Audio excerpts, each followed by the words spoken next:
थाली। अम्मा, तुम बाबूजी के झूठे प्लेट में क्यों खाती हो?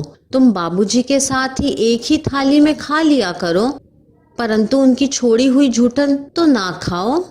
ये स्वास्थ्य के दृष्टिकोण से भी अच्छा नहीं होता है। मैं अक्सर मधु दीदी को बड़ी माँ को टोकते हुए सुनती थी। बड़ी माँ भी कुछ जवाब नहीं देती, बस मुस्कुराकर चुप हो जाती। हमारा संयुक्त परिवार था, पापा के साथ साथ बड़े पापा व चाचा जी, 3 भाइयों का परिवार। हम सब इकट्ठे एक ही आंगन में रहते थे। दादाजी का स्वर्गवास हो गया था। दादी जी घर के मामलों में ज्यादा कुछ दखलंदाजी नहीं करती थी। बड़ा खुशहाल परिवार रहा है मेरा। मेरी माँ सरकारी स्कूल में शिक्षिका थी। वह सुबह 9 बजे घर से निकलती तो शाम में ही घर लौटती। स्कूल से लौटने के बाद मेरा ज्यादा समय बड़ी माया चाची के साथ बीतता। सुबह में माँ को स्कूल जाने की हड़बड़ी रहती थी, इसलिए उनको पापा की झूठी थाली में कभी खाते मैंने नहीं देखा था।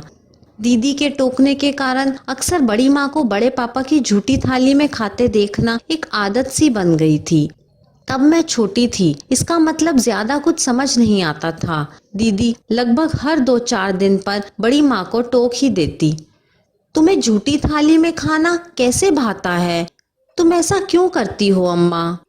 दीदी जब भी ऐसा कहती, बड़ी माँ चुपचाप मुस्कुराकर इतना ही कहती, धत पगली, क्या हो गया जो मैं ऐसे खाती हूँ? मुझे अच्छा लगता है ऐसे खाना। बड़ी माँ की बातें सुन दीदी खींच उठती थी, मगर बड़ी माँ की इस आदत में कोई बदलाव न आता। उन दिनों घर में बड़े पापा के बेटे निखिल भैया की शादी की तैयारियां काफी जोरों शोरों से चल रही थीं। घर की ये पहली शादी थी। हम सब काफी उत्साहित थे। घर में भाभी आएगी सोचकर मन काफी हर्षित था। हम लोगों का जोश देखकर कई बार भैया हमें चिढ़ाते, भाभी भाभी की रट लगा रखी है तुम लोगों ने, जब आकर तुम लोगों की क्लास लगाएगी तब पता चलेगा। हम लोग भी भैया से हंसकर कहते, नहीं नहीं, भाभी ऐसा कभी नहीं करेगी। हम सब उनसे खूब प्यार करेंगे, बदले में वह भी हमें खूब प्यार करेंगी। हमारी बात सुनकर भैया भी मंद मंद मुस्कुराने लगते। आज पूरा घर नई दुल्हन के स्वागत के लिए रोशनी से जगमगा रहा था। सब अपने अपने अंदाज में नई बहू के स्वागत के लिए पलक पावड़े बिछाकर बैठे थे। जैसे ही दूल्हा दुल्हन की गाड़ी दरवाजे पर आकर रुकी, हम सब उस ओर दौड़े। अम्मा, चाची, माँ सबने मिलकर भैया भाभी की आरती उतारी। फिर मुंह मीठा कर उन्हें घर के अंदर प्रवेश कराया गया। रस्मों रिवाज पूरे होते होते खाने का वक्त हो गया। पहले भैया समेत घर के बाकी बुजुर्गों का खाना लगा दिया गया। अचानक भैया ने मुझे अपने पास बुलाकर धीरे से कहा, अम्मा से पूछना कि थाली में जूठन छोड़ना है क्या? तुम्हारी भाभी भी इसी थाली में खाएगी। मैं उछलती कूदती बड़ी माँ के पास पहुंची। बड़ी माँ, भाभी भी भैया की झूठी थाली में खाएगी? भैया ने आपसे पूछने के लिए कहा है। उस समय मुझे ज्यादा समझ तो थी नहीं, सो मैं सबके सामने ही बड़ी माँ से सब कुछ पूछ बैठी। मेरी बात सुनकर बड़ी माँ ने कुछ देर सोचा।